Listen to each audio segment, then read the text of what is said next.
2024, from 22 CTGs personal down to 19 tayo. Which is nabawasan po tayo ng tatlong CTGs or NPA. Next. Here are the personalities, the remaining 19 NPA personalities.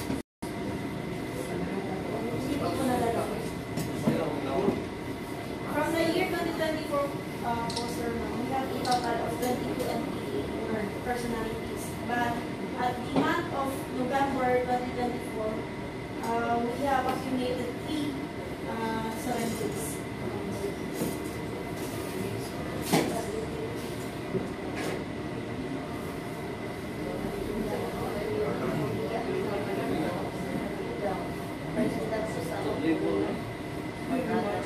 Bata mo kayo? Bata kayo si Papa. Bata lagi. Previous naman po mga sir from the municipality of Ilongos naman po, there is no NPA personalities.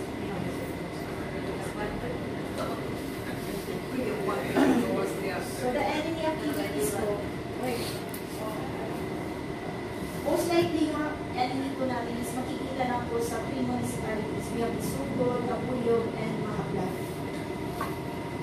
Diyan na po naglalaro yung mga enemies, the NPA, sa 3 municipalities na po.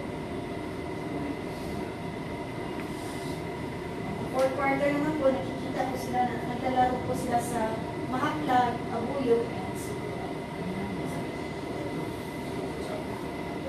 Wala po na sila.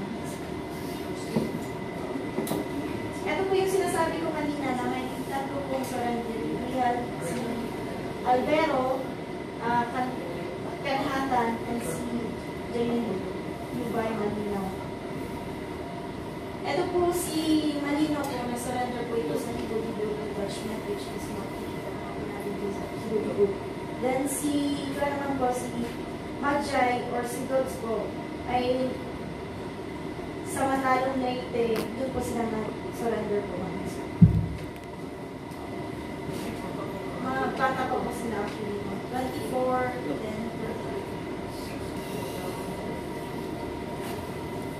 Significant development naman po. Ito naman po, most likely naman po, napaka-cooperative naman po ng mga voluntary surrendering natin kasi tinuturo naman po nila kung saan nila nililipin yung mga baril nila or saan naman po yung enemy income na po yun.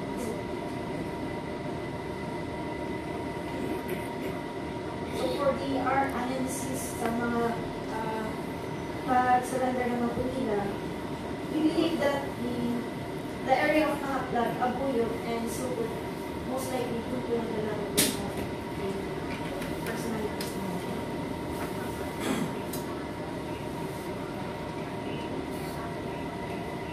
For now, yung 49